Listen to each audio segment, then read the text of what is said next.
अस्सलाम वालेकुम। Mind files के एक और सेशन के साथ सारा अफजल और डॉक्टर मंसूर की जानिब से आप सबको खुश आमदीद। कैसे हैं मंसूर आप? वालेकुम अस्सलाम, अल्हम्दुलिल्लाह बिल्कुल ठीक-ठाक। आजकल मसरूफियत बहुत ज्यादा है, या आपको लगता है कि कदरे जो कोविड के बाद का एक फेज है तो लोगों के प्रॉब्लम्स में कुछ कमी आई है? क्योंकि हमने अंदाजा है कि उस जमाने में लोगों के लिए ज्यादा मसाइल बने थे, नफसियाती मसाइल। ऑन द ग्राउंड तो सूरत-ए-हाल बेहतर है अपैरेंटली, लेकिन इस तरह की जो चीज़ होती है उसके लॉन्ग लास्टिंग इफ़ेक्ट्स होते हैं। कोई पैंडेमिक हो, कोई वॉर हो, कोई और एट्रोसिटी हो, कोई नेचुरल कैलामिटी हो, तो वक़्ती तौर पे तो कुछ हीलिंग हो जाती है, लेकिन डिपेंडिंग ऑन एज और ईरा और आप मैच्योरिटी की किस लेवल में, तो sometimes it takes a while to come around for things to come around. अच्छा मंसूर, जैसा आपने भी जिक्र किया है कि इस किस्म की जो वाकयात होते हैं, हादसात होते हैं, इनका एक असर होता है जहन पे और किसी भी उम्र के शख्स पे हो सकता है। लेकिन हमारे यहाँ, चूंकि आप तो इस शोबे में बहुत से केसेस को देख चुके हो, हमारे हम आज भी जब हम बात करते हैं तो जब साइकेट्रिस्ट की बात होती है या हम कंसल्टेंसी की बात करते हैं तो फौरन ये सोचा जाता है कि शायद इस शख्स के कोई ज़हनी मस या यूँ कह लीजिए कि जनाब इसकी दिमागी हालत ठीक नहीं है। मतलब हम वो जो एक हल्की-फुल्की नफ्सियाती गिरहें होती हैं, उससे ज़्यादा हम उसे पागलपन कंसिडर करते हैं। तो क्या नफ्सियात को या ये जो इलाज है, इसको पागलपन का इलाज कहना या समझना दुरुस्त होगा? इंक्लूडिंग दैट, लेकिन उसके लिए हमारा जो माशरती बैकग्राउंड है, ये भी तो आप देखें ना कि जब न्यूटन सोच रहा था कि भई एप्पल गिरा क्यों और हवा में क्यों नहीं उड़ गया और किंग एडवर्ड यूनिवर्सिटी कायम हो रही थी। ये तो मिसालें बहुत सोशल मीडिया पे मिल जाती हैं, तब हमारे यहाँ अय्याशी का दौर चल रहा था। तो ऐसे माहौल में कई दफ़ा ऐसा होता है कि नॉलेज को डिस्करेज किया जाता है और जमूद को और दकियानूसियत को प्रमोट किया जाता है। फिर ये भी होता है कि हमारे यहाँ ये एक लोगों का डिफेंस मैकेनिज्म भी होता है कि अपनी कम-माएगी को या लैक ऑफ नॉलेज को छुपाने के लिए जो न यानी जहालत जो है वो इल्म का या रोशनी का या नॉलेज का मज़ाक उड़ा रही होती है। मिसाल के तौर पे एनेस्थीसिया जो है, वो एक ऐसी, मैंने एनेस्थीसिया में भी काम किया हुआ है, एक ऐसी स्पेशलिटी है जो कि बैकबोन है पूरे हॉस्पिटल की, और सिर्फ़ ऑपरेशन थिएटर्स की हद तक नहीं बल्कि क्रैश टीम्स के अंदर वेस्टर्न कंट्रीज़ में एनेस्थेटिस्ट लीड करते हैं कि कहीं पे भी कार्डियक अरेस्ट हो, तो दे आर द वन, वो जो बीप होती है तो वो रश करके जाते हैं। मेडिकल कोलीग्स को हेल्प करते हैं, जहाँ पे एलपी, लंबर पंक्चर है, बस कॉम्प्लिकेटेड प्रोसीजर्स होते हैं जो एनेस्थेटिस्ट करते हैं, लीड करते हैं। तो उनको किस ज़माने में कहा जाता था भी ट्यूबों वाले डॉक्टर हैं ये, ट्यूब्स वाले। और इसी तरह जो साइकियाट्रिस्ट है, वो पागलों का डॉक्टर है। अब एक वैसे अजीब-सी बात है, जिसको हमारे यहाँ पागल या मजनून कहते हैं, मेजॉरिटी ऑफ द टाइम वो स्किज़ोफ्रेनिया नहीं होता, वो बेसिकली लर्निंग डिफ़िकल्टी के पेशेंट होते हैं, जो इंटेलेक्चुअल डेफ़िसिट होता है। और स्किज़ोफ्रेनिया वाला पेशेंट उस तरह से जिस तरह फ़िल्मों में दिखाते हैं, कुछ ये भी है कि फ़िल्मों में जो डिपिक्शन लॉलीवुड, बॉलीवुड से लेके हॉलीवुड तक, वो इंतहाई गलत डिपिक्शन की जाती है उसकी। लोगों ने अपने ज़हन में पता नहीं क्या एक वो खाका जो भी बनाया होता है या पढ़ा होता है, वही फ़िल्मों से देख-देख के। तो रियल लाइफ़ में इस तरह से नहीं होता, और स्किज़ोफ्रेनिया के मरीज़ काफ़ी सेंसिबल होते हैं, डिस्पाइट द फैक्ट कि समटाइम्स जब वो रिलैप्स होते हैं तो अपने सिम्पटम से डिस्ट्रेस होते हैं। अदरवाइज़ वो कोई नक्श-ए-अमन में खलल नहीं डालते। हाँ, अगर आईक्यू बहुत कम है, इंटेलेक्चुअल डेफ़िसिट है, लर्निंग डिफ़िकल्टी जिसको कहते हैं, या सेरेब्रल पाल्सी है कि ज़हनी एज जो है, उम्र जो है वो बहुत पीछे रह गई है, तो उसमें बाज़ उस तरह की अलामात होती हैं। बहरहाल, तो ये सिर्फ़ एक डायग्नोसिस है। हम लोग आईसीडी-10 यूज़ करते हैं या 11 डी, उसको कहते हैं इंटरनेशनल क्लासिफिकेशन ऑफ डिज़ीज़ेज़। तो ये जो है डब्ल्यूएचओ और बाज़ यूरोपियन कंट्रीज़ में यूज़ होता है, या मुतबादिल है डीएसएम-4 या 5, जिसको डायग्नोस्टिक एंड स्टैटिस्टिकल मैनुअल कहते हैं, जो कि अमेरिका में या रिसर्च वगैरह के लिए यूज़ होता है। तो दोनों क्लासिफिकेशंस होती हैं, उसपे लोगों ने अपनी उम्रें लगा दी हैं। तो उसमें सिर्फ़ एक डायग्नोसिस नहीं है, साइकियाट्री के बेतहाशा डायग्नोसिस होते हैं। एंग्ज़ायटी हुँ। स्पेक्ट्रम डिसऑर्डर्स के अंदर दर्जनों चीज़ें आ जाती हैं, जनरलाइज़ एंग्ज़ायटी से लेके फ़ोबिया, ओसीडी, पीटीएसडी वगैरह-वगैरह। इसी तरह मूड डिसऑर्डर्स में बहुत सारी चीज़ें आ जाती हैं, depression, bipolar, dysthymia, cyclothyme, etcetera, etcetera, etcetera. इसी तरह और बहुत सारी ऐसी चीज़ें होती हैं, स्ट्रेस से रिलेटेड होती हैं, जो कि पर्सनैलिटी से रिलेटेड होती हैं। और अब वो वाला जो कॉन्सेप्ट है, हम ये ग्लोबल आईक्यू तो यूज़ करते हैं मापने के लिए किसी शख्स की ज़हानत या कि उसकी तभी उम्र से मुताबिकत रखती है उसकी ज़हानत जो है या ज़हनी उम्र जो है। तो otherwise there is also other kind of IQs like emotional IQ होता है। ठीक है? एक ग्लोबल आईक्यू होता है, इमोशनल आईक्यू होता है, फिर सोशल जो है वो स्किल्स उसका भी आईक्यू होता है।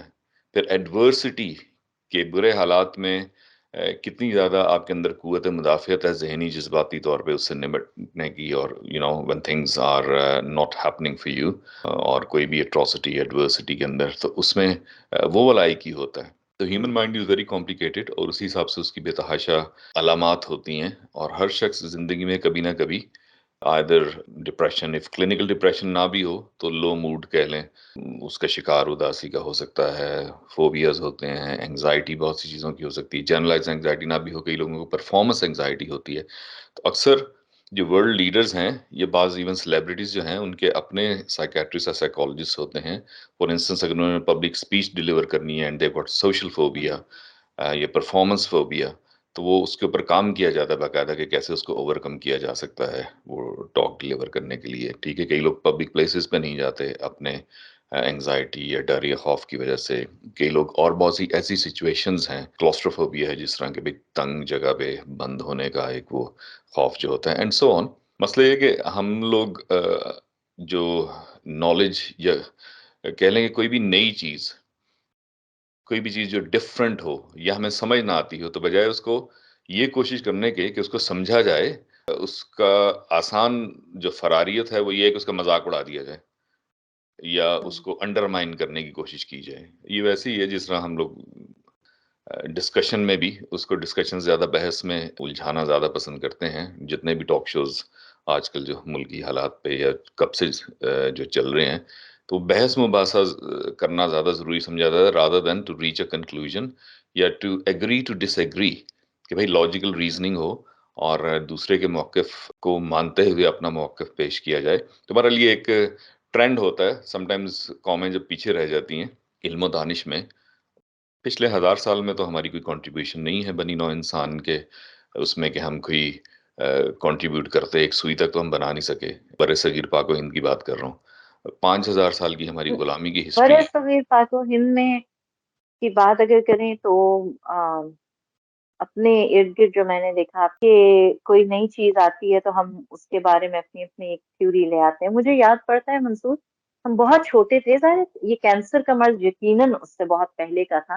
लेकिन मेरी होश में मुझे याद है कि इस मर्ज़ के बारे में एक हमारा रवैया ये था कि ये किसी के जो शख़्स बहुत गुनाहगार होता है ना उसको इस किस्म की बीमारी होती है। ये अपने कानों से बचपन में मैंने ये जुमला सुना था। ऐसी अजीबो-गरीब जो बीमारियाँ होती हैं वो किसी बुरे अमल का नतीजा होती हैं।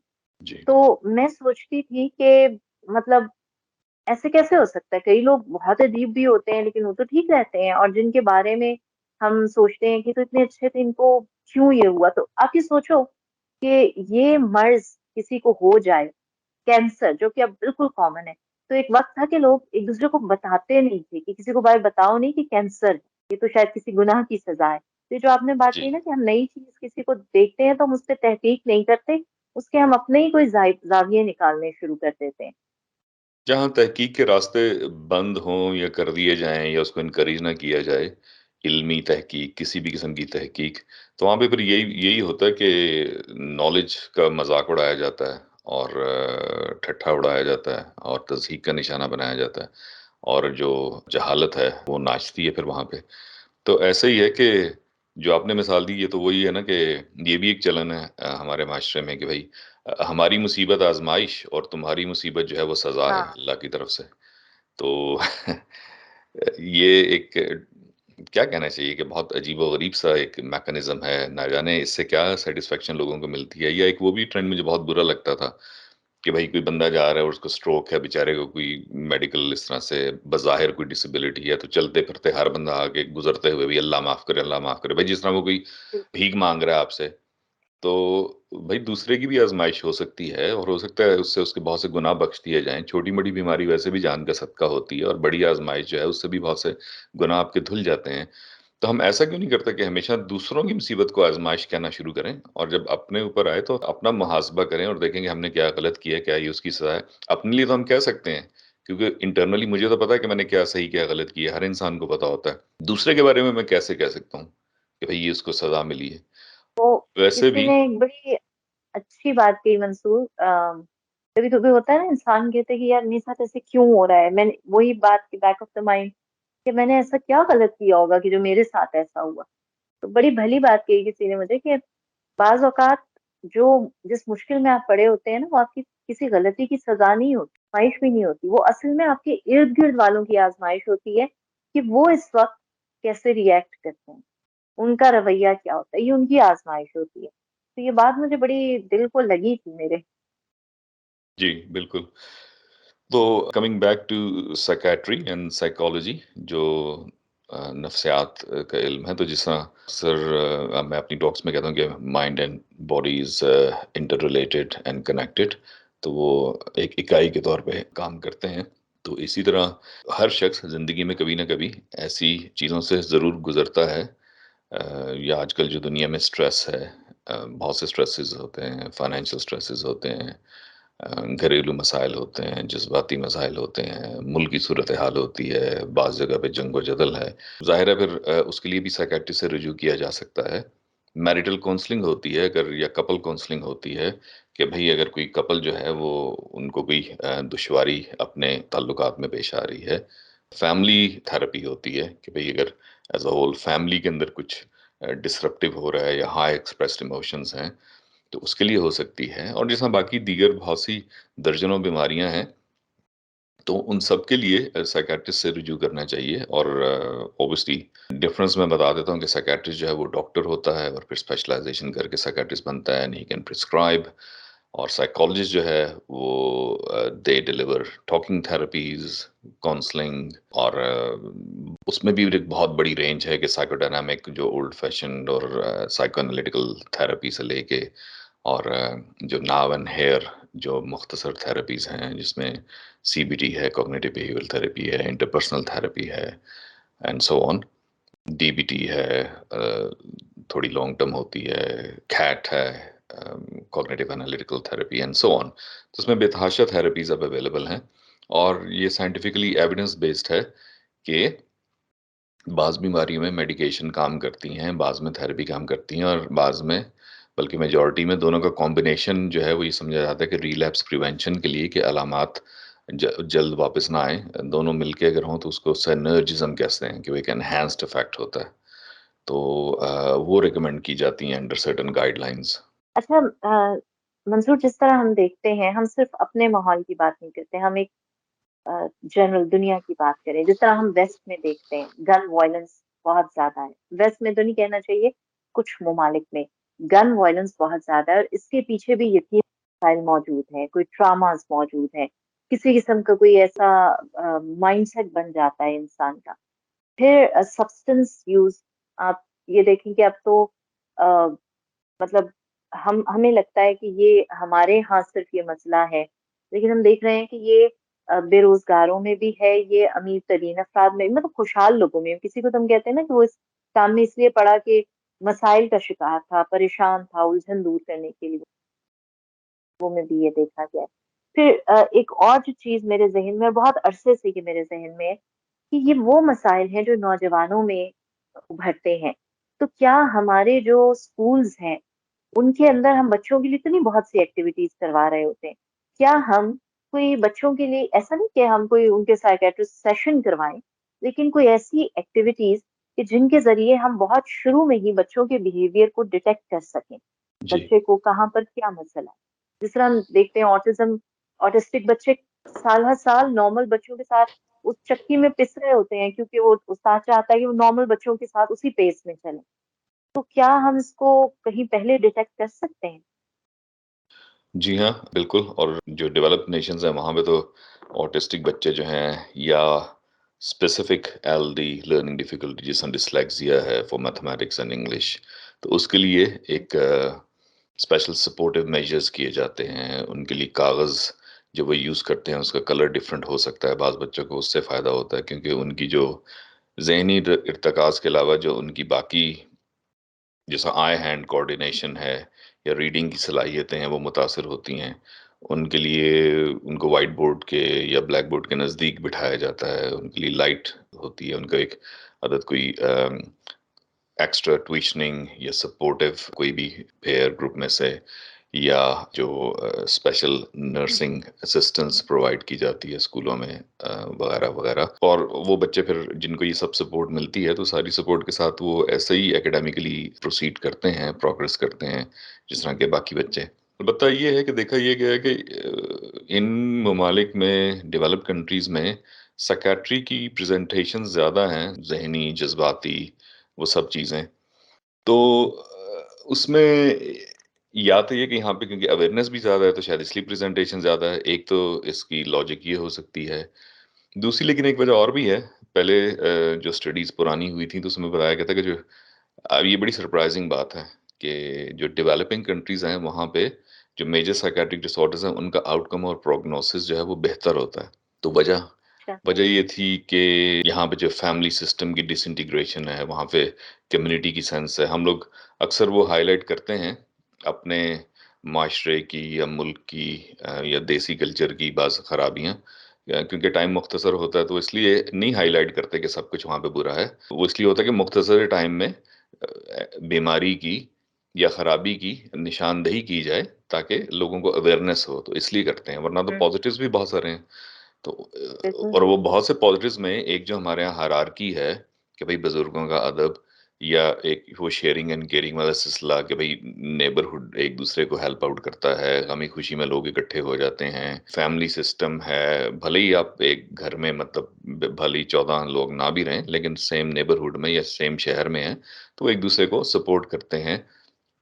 ख़ास तौर पे खुशी से ज़्यादा गमी के मौके पे जब लोग आते हैं और आपसे बात-वात करते हैं, तो वो जो आपका जो इनिशियल ग्रीफ़ का पीरियड होता है, जो उसकी स्टेजेज़ होती हैं, जो यहाँ पे कहीं का प्रोलॉन्ग हो जाता है या पैथोलॉजिकल ग्रीफ़ में टर्न हो जाता है कि भई इनिशियल जो डिनायल है और फिर एंगर है और फिर आहिस्ता-आहिस्ता एंड सो ऑन उसकी स्टेजेज़ होती हैं, इवेंचुअली फिर वो आपकी वो रियलाइज़ेशन हो जाती है कि हाँ, ये हुआ है। तो हमारे वो प्रोसेस बड़ा स्मूथली हो जाता है। वो जो लोगों से आप बातें करते हैं और लोग आके आपसे गपशप करते हैं और थोड़ा एक तो माइंड मेन टॉपिक से हट के 1-2 दिनों के बाद इधर-उधर हो जाता है। दूसरा ये कि वो एक तरह की साइकोथेरेपी होती है। इंसान जो बिल्कुल। है उसको स्पीच और लैंग्वेज और ग्रामर जो है वो एज़ अ गिफ्ट ये एक बहुत बड़ा तोहफ़ा है हमारे लिए कि हम अपने आप को एक्सप्रेस करते हैं। भले ही हर बंदा आर्टिस्टिकली या क्रिएटिव माइंडेड नहीं होता लेकिन फिर भी कम्युनिकेशन हम लोग कर सकते हैं और इसीलिए इतनी सारी ज़ुबानें डेवलप हुई हैं। तो वो जो बेसिकली इंसान को डिज़ाइन किया गया वो एक-दूसरे से इंटरैक्ट करने के लिए, वो कहते होते थे ना कि भई man is a social animal. ये चीज़ आपको उस गम के मौके पे टू गो थ्रू दैट ये भी एक तरह की साइकोथेरेपी का दर्जा रखती है। तो हमारे यहाँ ये चीज़ें बहुत पॉज़िटिव हैं और हाँ, कुछ अंडर रिपोर्टिंग भी है और वो स्टिग्मा कि भई अगर किसी को कोई मेंटल स्ट्रेस है अच्छा सिर्फ़ सिंपल स्ट्रेस भी हो तो उसको भी कहेंगे ओहो! साइकियाट्रिस्ट के पास गए भई तो वो तो हमें पागल करार दे देगा। भई क्यों करार देगा? क्योंकि अगर आपको ऐसा कोई मसला नहीं है, तो जो मसला है वो उसी को तशख़ीस करेगा और उसी को ट्रीट करेगा और उसी के लिए हाँ, तजवीज़ करेगा। तो ये थोड़ी है कि जितने लोग जाते हैं, ये तो वैसे ही है कि अगर आप गैस्ट्रोएंटरोलॉजिस्ट के पास जाएँ तो सारे मरीज़ों को बस एक ही डायग्नोसिस देते हैं कि सबको अपेंडिसाइटिस है, सबको अपेंडिसाइटिस है, तो ऐसा नहीं होता। बहुत सी पेट की, आंतों की, डाइजेस्टिव सिस्टम की बीमारियाँ होती हैं, तो साइकियाट्री की बेतहाशा ऐसी एलिमेंट्स होती हैं, डिसऑर्डर्स होते हैं, तो नॉट नेसेसरीली कि सिर्फ़ आपको पागलपन हो या उस तरह की कोई चीज़ हो, साइकोसिस हो, तो फिर तभी आप साइकियाट्रिस्ट के पास जाएँगे, आप अदरवाइज़ भी हेल्प ले सकते हैं। हाँ, ये जो आपने अभी आखिरी लफ्ज़ इस्तेमाल किया, हेल्प, ये अगर हम इसको साइकोलॉजी को जो हम शुरू से जो ज़िक्र हमने किया ना कि हमें समझा जाता है कि कोई दिमागी आर्ज़ा है जिसका इलाज करवाने के लिए हम जाते हैं। बुनियादी तौर पर आप यूँ कह सकते हैं हम अपने कैथार्सिस के लिए, हम मदद लेने के लिए, हम अपने बच्चे को अगर किसी साइकियाट्रिस्ट के पास भेज रहे हैं या उससे कंसल्ट करने को कह रहे हैं, तो उसमें मेबी यूँ भी हो सकता है कि हम उसकी एक पर्सनैलिटी ग्रूमिंग के लिए भी उसे भेज रहे हैं। ज़रूरी नहीं होता कि उसके साथ कोई बहुत ज़्यादा मसाइल ही हों। तो हम इस पहलू अगर देखें तो मेरे ख्याल में हमें हमें हमारे जो बच्चों के बहुत से मसाइल हैं, वो हल करने में मदद मिलती है। मंसूर, यहाँ मैं एक और बात भी पूछना चाहूँगी। हमारे यहाँ ये भी होता है कि वालिदैन कहते हैं कि हमसे बात करें ना, हमसे बात क्यों नहीं करा, हमसे क्या झगड़ा है?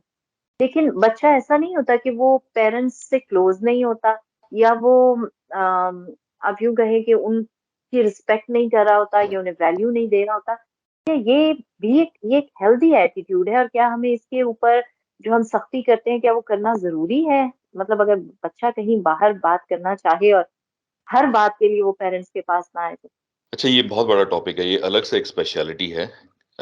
यूके में, यूरोप में इसको कैम्स कहते हैं, child and adolescent mental health services. बाज़ जगहों पे जिस तरह ऑस्ट्रेलिया में उसको किम्स कहते हैं, child and youth mental health services. जिस तरह टीनेजर्स हैं, उनके जो विद हार्मोन्स जो जज़्बाती मसाइल है वो सब पैदा होते हैं। उस पे वैसे मैंने एक टॉक की हुई है, हमारे चैनल पे ही हुँ, है, कि भई जो टीनेजर्स हैं, यूथ के साथ कैसे डील किया जाए। तो उनके अपने मसाइल होते हैं, छोटा बच्चा जो है उसके अपने मसाइल हैं, उसका माइंड अभी उस लेवल पे नहीं होता कि वो आके कहे कि मैं डिप्रेस फ़ील कर रहा हूँ, या मैं जी, उदास हूँ। तो छोटा बच्चा जो है वो, उसकी अलामात जो बड़ों में होंगी, उसी बीमारी की वो छोटे बच्चे में एक डिफरेंट तरह से सामने आएगी। वो इरिटेबल हो जाएगा, स्कूल जाने की एंग्ज़ायटी जो है, सेपरेशन एंग्ज़ायटी, कुछ चीज़ें तो नेचुरल होती हैं in different stages of age के साथ, और कुछ चीज़ें जो हैं वो एज से जो मुताबिकत नहीं रखती, या अचानक से पहले बच्चा अच्छा-भला स्कूल जा रहा है और ये अचानक वो मिसबिहेव करना शुरू हो गया और पहले नहीं कर रहा था। तो definitely there is something happening बिल्कुल। साइकोलॉजिकली, मेंटली, इमोशनली कुछ है उसके साथ। आजकल ट्रॉमा पे बड़ा फ़ोकस होता है और ट्रॉमा सिर्फ़ जो है वो फ़िज़िकल ही नहीं होता, फ़िज़िकल भी होता है, लेकिन इमोशनल और साइकोलॉजिकल ट्रॉमा भी होता है। हुँ, तो हो सकता है उसका बच्चा शिकार हो रहा हो कहीं पे। बुलिंग जो है बाज़ जगहों पे वेस्ट बिल्कुल। में तो बहुत ज़्यादा है, एक बहुत बड़ा इश्यू है, और उससे ज़िंदगियाँ काफ़ी डिस्ट्रॉय होती हैं। It has got a very long lasting effect. और तो ये चीज़ें हैं, तो उसके लिए भी हाँ, रुजू किया जा सकता है, जो कैम्स के, जो बच्चों के जो साइकियाट्रिस्ट होते हैं, ज़हनी अमराज़ के। तो और ज़रूरी नहीं कि वो कोई मर्ज़ ही तशख़ीस हो, जैसा मैंने कहा कि इमोशनली अपसेट भी हो सकता है बच्चा किसी वजह से। तो उसको, और वो उस तरह से, ज़ाहिर है बच्चा उतने क्या कहने चाहिए, कि कॉम्प्रिहेंसिवली डिस्क्राइब नहीं कर सकता। अच्छा, 20 जी। साल से अंग्रेज़ी बोल-बोल के ना कई दफ़ा मुझे मुतबादिल उर्दू के लफ्ज़ जो है ना वो ज़हन में नहीं आते फ़ौरन से। कॉम्प्रिहेंसिव का उर्दू तर्जुमा क्या होगा, भई मुकम्मल और जामे तरीके से वो हाँ, इज़हार नहीं कर सकता उतना बैठ के। वाज़ह तौर पे नहीं बयान कर सकता। हाँ, बिल्कुल। तो उसके लिए फिर ज़रूरी होता है कि आप हेल्प सॉर्ट आउट करें, आइदर चाइल्ड साइकोलॉजिस्ट से या साइकियाट्रिस्ट से। तो उससे उसका जो फ्यूचर है उसको आप सेव करने में कामयाब हो सकते हैं। ऑल्दो ये मुझे लगता है कि मुमकिन तो नहीं होगा 100%, लेकिन क्या जो हमारे मॉन्टेसरी और किंडरगार्टन होते हैं, अ, खैर ये भी एक बड़ा मौज़ू हो जाता है कि इनके जो टीचर्स होते हैं, इनके पास बहुत छोटे बच्चे आ रहे होते हैं। वही बात आप वाली, जो अपनी हर बात बयान भी नहीं कर पा रहे होते हैं। हर बच्चा एक मुख्तलिफ बैकग्राउंड से, एक मुख्तलिफ मसले के साथ आ रहा होता है। तो जो असातिज़ा होते हैं, क्या कहना चाहिए, तारुफ़ी सा सेशन, मतलब जो इसकी बेसिस को समझ सके कि हमें बच्चों के साथ डील कैसे करना है। ये इसलिए मैंने कहा क्योंकि हमारे यहाँ कुछ चीज़ें सिर्फ़ और सिर्फ़ बिज़नेस पॉइंट ऑफ व्यू से हो रही होती हैं। उनमें हमारे ये जो स्कूल्स हैं, ये भी बिज़नेस पे पॉइंट ऑफ व्यू से बन रहे हैं।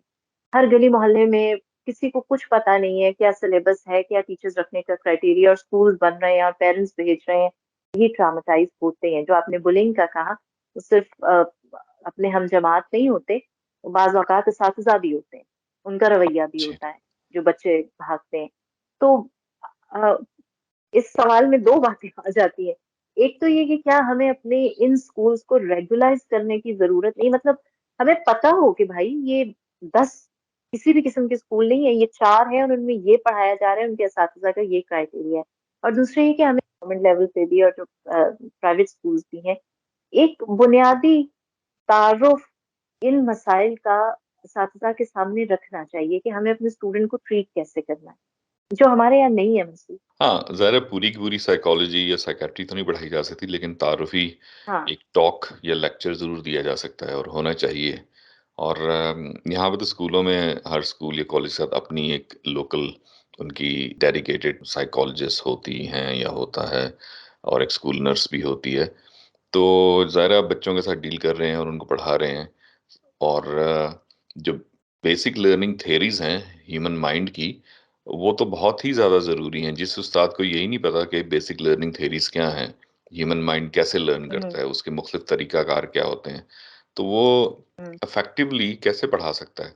लेकिन ख़ैर हुँ, मसला ये है कि अब मुझे नहीं पता शायद तब्दीली सुना है कि थोड़ी बहुत आ गई है। हमारे ज़माने में तो बस सिर्फ़ नोट्स होते थे या किताब और उसको मेमोराइज कर लेना होता था, रट्टा लगाना होता था और उससे नंबर आ जाते थे, तो बस दैट वाज़ तालीम। तो मैं ख़ैर लकी था। लेकिन हुज़ूर मैं चूँकि खुद तदरीस से वाबस्ता रही हूँ 16-17 साल और इत्तेफ़ाक है कि लड़कियों को भी पढ़ाया लेकिन मेरा जो ज़्यादा वक़्त है वो ये टीनेजर लड़के जो मतलब 6-7 से लेके ओ लेवल्स वाले। जो भी आपने कहा ना कि ये बेसिक जो मुझे लगता है इसके लिए लफ्ज़ एथिक्स होना चाहिए, ये असातिज़ा में होने चाहिए। एक छोटी-सी मिसाल, बहुत कॉमन है ये हमारे यहाँ तकरीबन हर जगह मैंने ये देखी है। एक ही स्कूल में अगर 2 बहन-भाई पढ़ रहे हों, 2 भाई पढ़ रहे हों, तो असातिज़ा खामख़ा एक कंपैरिज़न शुरू कर देते हैं, बड़े और छोटे भाई में। हुँ, तुम्हारा बड़ा भाई देखे वो तो इतना स्टूडियस है, इस तरह से। वो भी एक बच्चे के लिए मुसलसल टॉर्चर होता है कि मुझे हर वक़्त उससे कंपेयर किया जा रहा है। दूसरा ये भी हो सकता है बड़े वाले को कहना कि देखा तुम्हारा छोटा भाई तो इस तरह का है, तुम ऐसे हो। ये हमारे यहाँ बड़ा कॉमन है। अगर किसी टीचर का बच्चा पढ़ रहा है तो उसके ऊपर एक वो प्रेशर रहता है कि तुम्हारी अम्मी या तुम्हारे अब्बू तो बाकी स्टूडेंट्स को कहते और तुम ऐसे कर रहे हो। तो ये मेरे ख्याल में ये वो बेसिक्स हैं जो हमारे असातिज़ा को एज़ ह्यूमन बीइंग पता होनी नहीं पता। ये तो बुनियादी ह्यूमन नेचर है और बच्चे इस चीज़ को ज़्यादा फ़ील करते हैं। इवन आप बड़ों के कंपैरिज़न ड्रॉ करने शुरू कर दें, अपनी बेगम को हर वक़्त कहना शुरू कर दें कि भई फलाँ की बेगम देखो ऐसी है, तो वो भी माइंड कर जाएँगी।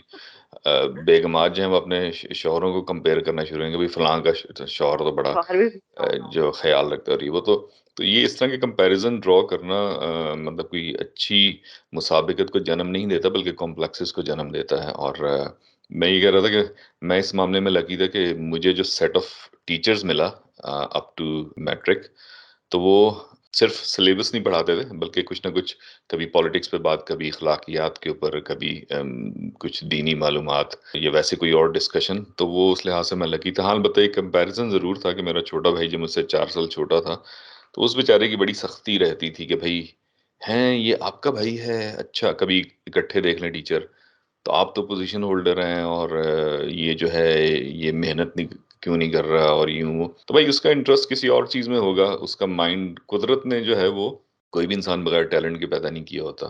इंसान तअस्सुब हुँ, पसंद हो सकता है लेकिन nature is never been prejudicial जो टैलेंट की तक़सीम है वो पूरी दुनिया में होती है। कोई दुनिया का खित्ता ऐसा नहीं है कि जहाँ पे कुदरत ने इंसानों को मुख्तलिफ़ सलाहियतों से ना नवाज़ा हो। ये सिस्टम ऐसा होता है कि वो सबको वो एक फ़ोटोस्टेट मशीन की तरह एक ही उसमें से गुज़ारता रहता है, किस छापा लगा के सबके ऊपर एक जैसा। ये भी हो सकता है एक बच्चा जो बुनियादी सब्जेक्ट्स हैं अब ज़ाहिर है बुनियादी तालीम तो ज़रूरी है लाइफ़ में आगे बढ़ने के लिए लेकिन और वही सिस्टम राइज है इस वक़्त। लेकिन ये भी होता है कि किसी बच्चे में शुरू से ही स्पोर्ट्स का टैलेंट, किसी क्रिएटिव चीज़ का टैलेंट होता है। कोई मैथ्स में अच्छे नहीं होते, वो लिटरेचर में अच्छे होते हैं, कोई साइंस में अच्छे होते हैं और लिटरेचर में अच्छे नहीं होते। तो जैसा हर शख्स सिंगर या शायर नहीं बन सकता। ये ऐसी चीज़ें हैं जो जो आदमी जितनी मर्ज़ी कोशिश कर ले, वो उसको बनाया नहीं जा सकता। अगर आप शायर या एग्ज़ैक्टली सिंगर हैं, तो ये हो सकता है कि आप अच्छे या बुरे शायर हों, मेरी तरह के अटकल पिच्चू टाइप के शायर हों। लेकिन उसको रिफ़ाइन करके या उस तरह की हुँ, सोहबत में बैठ गए अपनी मुसलसल इस्लाह के साथ और इसी तरह सिंगिंग का भी यही है जितना आप प्रैक्टिस करें और असातिज़ा से लर्न करें, ऑब्वियसली बड़ी टाइम कंज्यूमिंग चीज़ें हैं। इसलिए जो है वो आपका भाई रह गया ना पीछे इन चीज़ों में। लेकिन मैंने कहा भई या एमबीबीएस कर लो तो या सिंगर बन जाओ या शायर बन जाओ। हाँ, एनीवेज़ या स्पेशलाइज़ेशन कर लो। तो ख़ैर हुँ, कहने का मतलब ये कि टैलेंट की तक़सीम में कुदरत जो है वो कभी भी मुतआस्सिब नहीं होती, किसी तआस्सुब का मुज़ाहिरा नहीं करती। अलबत्ता ये होता है कि हर बच्चे की सलाहियतें डिफरेंट हैं और ये भी पहचानना टीचर्स के अंदर ये भी सलाहियत होनी चाहिए कि भई ये बच्चा जो है इसके अंदर स्पेशल टैलेंट क्या है कि चलो जिन सब्जेक्ट्स में वो आगे नहीं है, तेज़ नहीं है, तो उसमें किसी न किसी तरह से वो अपने बेसलाइन जो है वो मार्क्स वगैरह ले लेकिन उसके बाकी टैलेंट को प्रमोट किया जाए। ये बड़ा ज़रूरी है कि असातिज़ा को कुछ ना कुछ साइकोलॉजी के बारे में और बच्चों की साइकोलॉजी के बारे में स्पेशली ज़रूर पता होना चाहिए। अच्छा, यहाँ अगर मैं कहूँ कि कोई ज़ाती एक्सपीरियंस बच्चे की हैसियत से कभी आपको हुआ हो कि मुझे मुझे स्कूल नहीं जाना क्योंकि स्कूल ना जाने की वजह के पीछे कोई ऐसी बात हो, या आपका कोई फ्रेंड हो, आपने अपने इर्द-गिर्द देखा हो, कि जो इस किस्म के रवैयों की वजह से स्कूल से, पढ़ाई से भागता हो या बहुत इंट्रोवर्ट रहने लग गया मेरा तो ख़ैर कभी भी स्कूल जाने का दिल नहीं किया। उसके पीछे कोई ट्रॉमा यकीनन नहीं था। नहीं, मेरा खेल-कूद में इंटरेस्ट ज़्यादा होता था, डिस्पाइट द फैक्ट हाँ, कि बीइंग द पोज़ीशन होल्डर शरारतों में और खेल-कूद में। बहरहाल घर वाले भेज देते थे, तो और वो बताते थे भई कि वही जो आपने पिछले एक सेशन में किसी में कहा था कि पढ़ोगे लिखोगे पढ़ोगे, तो बनोगे लिखोगे। नवाब। हाँ, तो कि भई यही तरीका है आगे बढ़ने का, तो मैंने कहा चलो ठीक है कर लेते हैं। वजह ये थी ज़्यादातर बच्चे पाकिस्तान में अब शायद चेंज हो गया हो, क्योंकि मैंने एक वो फ़ेसबुक के पेज पे कहीं पे लिखा था बहुत सालों पहले तशद्दुद पसंद तालीम, कि मैंने कहा भाई ये सही। रुझान हमारे यहाँ कहाँ से आ गया? हम कहते हैं हम मुसलमान हैं। जो आज से 20 साल पहले चाहे वो किसी भी तरह की तालीम हो, देसी हो, विलायती हो, इंग्लिश मीडियम हो, सरकारी स्कूल हो, प्राइवेट स्कूल हो, मदरसा हो, ये मार-धाड़ का रुझान कहाँ से? पर टीचर जो है वो तो एक बहुत शफ़ीक शख़्सियत होती है, वो आपके मसाइल को समझने वाली शख़्सियत होती है, आपके लेवल पे जाके। तो ये मारने-मुरने का पनिशमेंट का वाहिद ज़रिया सिर्फ़ फ़िज़िकल टॉर्चर नहीं है, उसके और बहुत से तरीके होते हैं। हुँ, बेसिकली तो आपने इस्लाह करनी होती है ना। मिसाल उसकी ये है कि सहाबा के दौर में हज़ूर सल्लल्लाहु अलैहि वसल्लम ने मेरे इल्म में नहीं है कि कोई ऐसी हिस्टोरिकल इवेंट या कुरान में कहीं या हदीस में या सही हदीस में लिखा हो कि उन्होंने डंडे मार-मार के कुरान सिखाया लोगों को। ऐसा तो कभी नहीं हुआ। या साहबा ने टीचिंग इज़ आगे प्रीचिंग बेसिकली कहते हाँ, हैं एग्ज़ैक्टली। कोई भी तो प्रीचर मारता नहीं था। हाँ, तो ताबईन साहबा क्या ताबईन, तबा ताबईन, इमाम जो थे, बड़े इमाम, ये जितनी बुज़ुर्ग शख्सियात थीं, मुझे नहीं लगता कि उनमें से कोई भी अपने स्टूडेंट्स को मार-मार के थप्पड़ों से लाल करता हो या डंडे मार-मार के, तो हमारे यहाँ ये ट्रेंड कहाँ से आया? और उसका एक नुकसान ये हुआ कि उस ट्रेंड के बहाने, उसकी आड़ में कहीं न कहीं एक आध कोई ऐसा शख्स या खातून घुस जाती है इस मुक़द्दस शोबे में, जिसके अपने एंगर मैनेजमेंट के इश्यूज़ होते हैं। एग्ज़ैक्टली। या जिसकी अपना जो है वो स्ट्रेस को डील करने की सलाहियत नहीं होती और वो उसको अपनी फ्रस्ट्रेशन को उसको डिस्प्लेसमेंट कहते हैं बाय द वे साइकोलॉजी में कि वो अपना जो फ्रस्ट्रेशन और गुस्सा जो है या माशरा उसको जो इज्जत या वो वकार या फाइनेंशियली वो इतना वो नहीं होता तो वो जाके अपने से कमज़ोर और सबसे ईज़ी टारगेट होते हैं बच्चे और सबसे अच्छा बहाना होता है कि भाई सबक याद नहीं किया तो चलो भाई डंडे मार लो इसको। तो वो एक इंतहाई गलत ट्रेंड था और आई डोंट नो कि वो आइदर उस खित्ते से, उस मिट्टी से जुड़ा हुआ है, क्योंकि वो उसका इस्लामिक कल्चर से तो कहीं दूर-दूर तक कोई ताल्लुक नहीं है, उसका वेस्टर्न कल्चर से भी कोई ताल्लुक नहीं है। तो वो एक मुझे लगता है कि प्योर एक देसी उसका तो चीज़ मेंटल थी। कल्चर का हाँ, मुझे नहीं पता कि वो ट्रेंड आया कहाँ से, किसने शुरू किया कि भई मार के पढ़ाना। तो इसलिए टीचर्स के लिए ये जो आपने बताया ना वो बहुत वैलिड बात है कि उनको चाइल्ड साइकोलॉजी के बारे में कुछ ना कुछ पता होना चाहिए। पनिशमेंट ये भी होती है, मसलन मेरे बच्चे जो हैं अगर वो कोई ऐसी चीज़ हो जो अनवांटेड हो, तो उनसे उनका प्रिविलेज छीन लिया जाता है कि भाई तुम 2 घंटे PS5 नहीं खेल सकते या तुम आज कंप्यूटर यूज़ नहीं करोगे।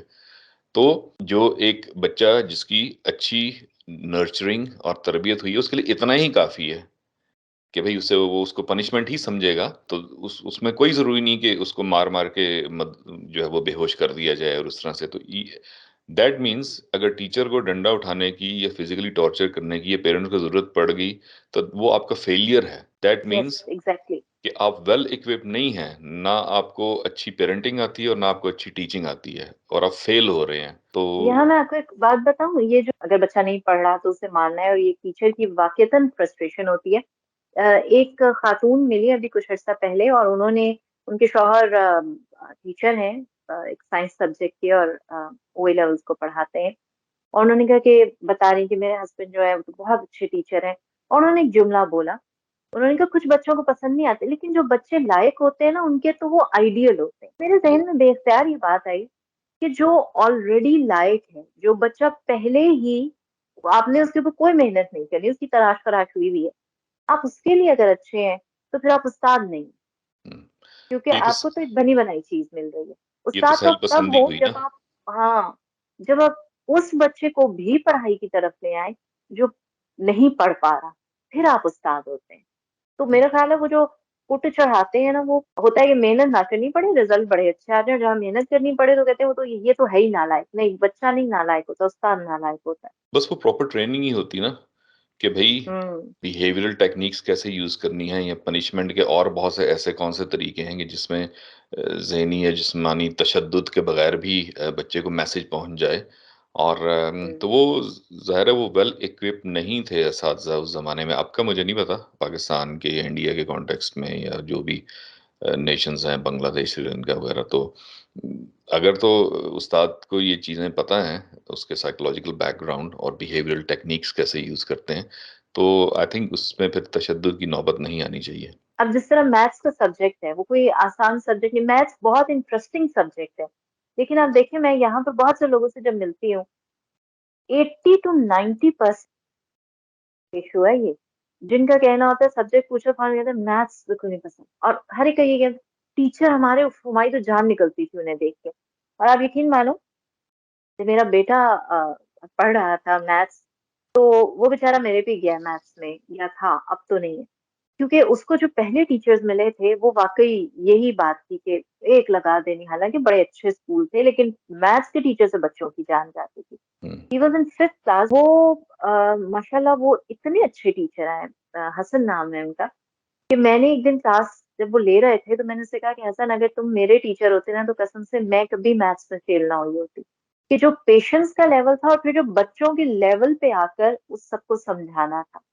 अब यकीन मानो ये जो क्लास उनके पास थी, वो क्लास बेचारी हार्डली उसके कोई 10 25 की वो क्लास थी, हार्डली 10 बच्चे पास होते थे, 50 प्लस जाते थे, बाकी सब फेल या 50 से नीचे होते थे।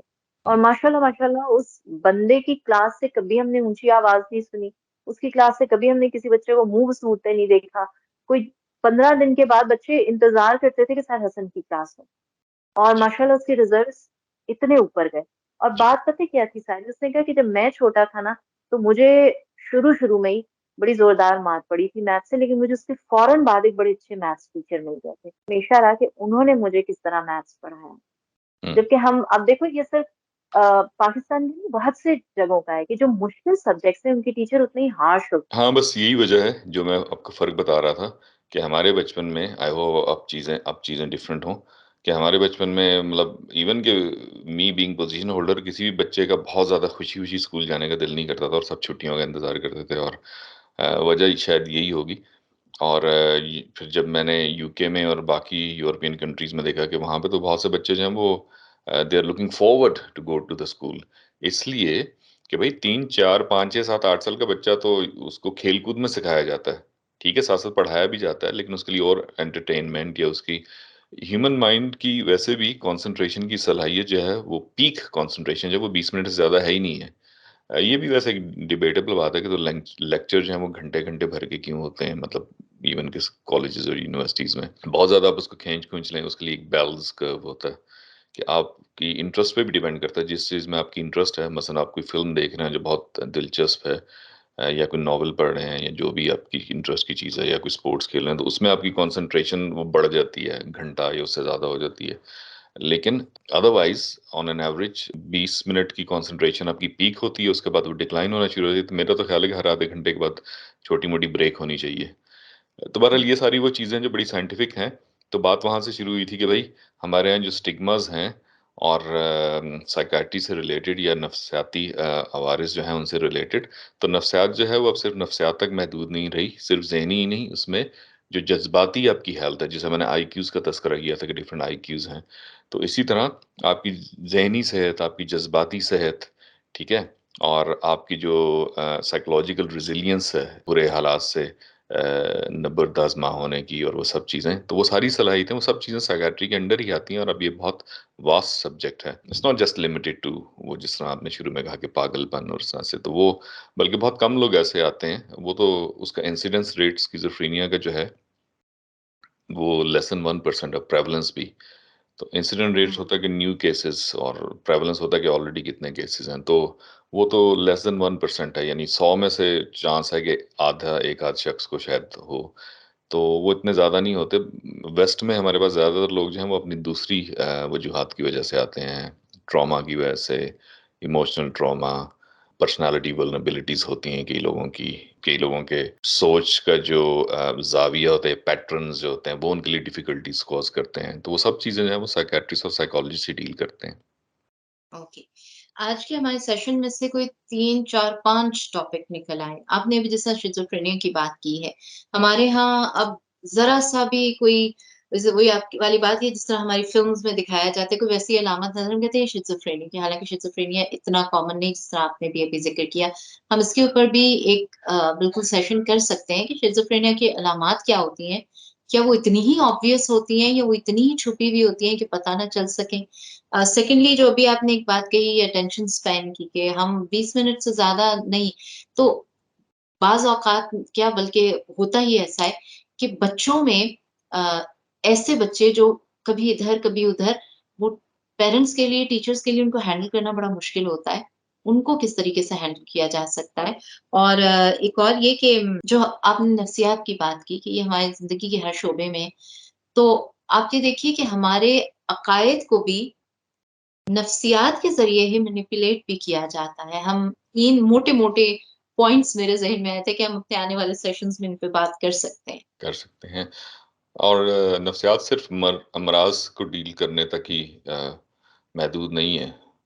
अब अमेरिकन जो एफबीआई है वो लोग जब इंटेरोगेट करते हैं, अच्छा हम वही हुँ, बात हुँ। है, हमारी पुलिस का भी टीचरों वाला ही हाल है कि तशद्दुद के ज़रिए ही उगलवाना है या ज़बरदस्ती का थोपना है जी। किसी पे इल्ज़ाम। अभी तक वो उनकी वो ट्रेनिंग ही नहीं हुई जो मॉडर्न खतूत पे होती है। तो एफबीआई में उन्होंने ऐसे लोग रखे होते हैं जो बॉडी लैंग्वेज, पैरा लैंग्वेज उसको पढ़ने के माहिर होते हैं। और जो ये ऑनलाइन आपको इंटरनेट पे मिलती है ना कि भई अगर कोई झूठ बोल रहा होगा तो ऐसे नाक को हाथ लगेगा, ये सब बकवास है।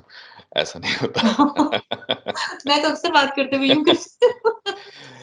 तो वो लोग बड़े और मैंने कुछ डॉक्यूमेंट्री ज़रूर देखी हैं, तो वो वाक़ई में आई वाज़ सरप्राइज़्ड वो ह्यूमन बॉडी लैंग्वेज और साइकोलॉजी को ऐसे जो है वो एनालाइज़ करते हैं कि बंदा हैरान रह जाता है। इसी हुँ, तरह इंटरनेशनल लेवल्स पे जिस तरह अब हम दोबारा बाइपोलर वर्ल्ड की तरफ जा रहे हैं, तो लेकिन बाइपोलर से ज़्यादा ये मल्टीपोलर वर्ल्ड होगी। आर्म्स एंड एम्यूनेशन के लिहाज से, मिलिट्री माइट के लिहाज से तो बाइपोलर होगी अमेरिका और चाइना के दरमियान, लेकिन इकोनॉमिकल फ्रंट के ऊपर इसमें जैसा यूरोप है, इंडिया राइजिंग पावर है इकोनॉमिकल, तो ये मल्टीपोलर होगी और एक तीसरी कुव्वत भी होगी, जो कि डिजिटल टेक्नोलॉजी और सोशल मीडिया है। बिल्कुल। वो भी मल्टीपोलर होगी अक्रॉस द ग्लोब। तो हाँ, मेरे कहने का मतलब है कि ये सारी जो वॉरफेयर है, इकोनॉमिकल वॉरफेयर और हकीकी जंग, उनके अलावा एक चीज़ होती है उसको कहते हैं साइकोलॉजिकल वॉरफेयर। बिल्कुल। तो साइकोलॉजिकल वॉरफेयर में भी साइकियाट्रिस्ट, साइकोलॉजिस्ट लोगों ने हायर किए होते हैं, बड़ी-बड़ी हुकूमतों ने हायर किए होते हैं या उनका एक पैनल होता है और वो तजवीज़ करते हैं कि भई क्या करना चाहिए और कैसे करना चाहिए। बहरहाल जो स्किज़ोफ्रेनिया की आपने बात की तो वो अंदाज़ा करें भई चिराग तले अंधेरा, स्किज़ोफ्रेनिया पे ऑलरेडी हमारे चैनल पे मैंने एक टॉक जो है वो रखी हुई है करके। उसके अलामात के बारे में। लेकिन हाँ, वो मज़ीद बहस तलब है, मतलब उसको सवाल-ओ-जवाब की सूरत में भी किया जा सकता है।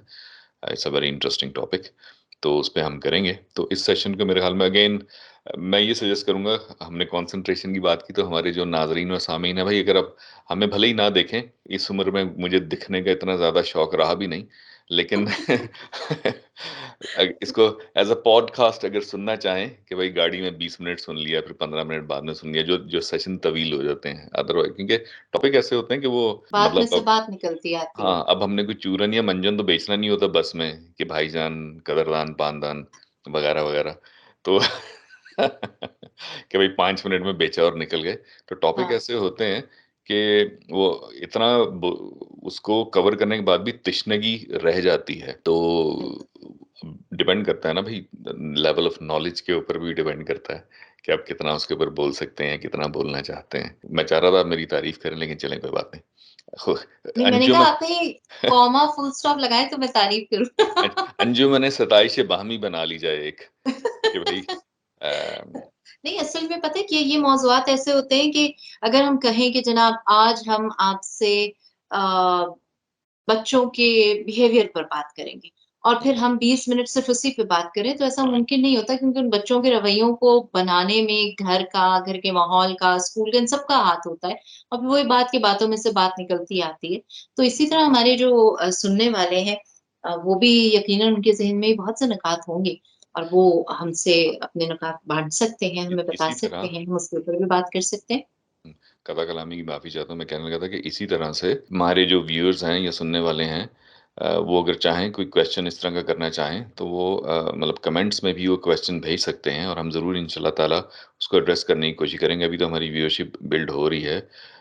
जो मैंने वो एनालिटिक्स देखी हैं उसके अंदर चैनल के अंदर, तो लेट्स होप आहिस्ता-आहिस्ता लोगों को इसकी भी आदत पड़ जाए कि भई अच्छी जो एजुकेशन या इन्फॉर्मेशन है, जैसा मैंने इंट्रोडक्टरी उसमें कहा था शुरू में चैनल के कि भई ये it's more about educating the nation. ठीक है, कुछ लोग बहुत पहले से ज़्यादा पढ़े लिखे होंगे और शायद उनको इंटरेस्ट ना हो, बिल्कुल, लेकिन मैंने देखा जो नहीं भी इतना जानते उनको भी इंटरेस्ट नहीं है। आजकल मेरे ख़्याल में वो ज़्यादा वो जो क्विक रील्स का दौर है और ख़वातीन जो है वो मेरे ख़्याल में उस तरह के ड्रामे देखना पसंद करती हैं, वो जो बेशकीमत साड़ियाँ और लदे-फंदे वो जो ज़ेवरात से लदी-फंदी और उस तरह से। लेकिन बहरहाल कोई हर्ज नहीं है, वो भी साथ साथ जारी रखें।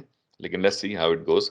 तो जनाब इस सेशन को एंड करते हैं और फिर जल्दी दोबारा एक और इंटरेस्टिंग टॉपिक के साथ मिलते हैं। ज़रूर। हमारे तमाम साथ देने वालों का बहुत शुक्रिया और डॉक्टर मंसूर आपका भी शुक्रिया, आप वक़्त निकालते हैं। इंशाअल्लाह ताला सामीन आपके साथ एक और सेशन में, एक और नए मौज़ू के साथ आएँगे, तब तक के लिए इजाज़त दीजिएगा। अल्लाह हाफ़िज़। अल्लाह हाफ़िज़।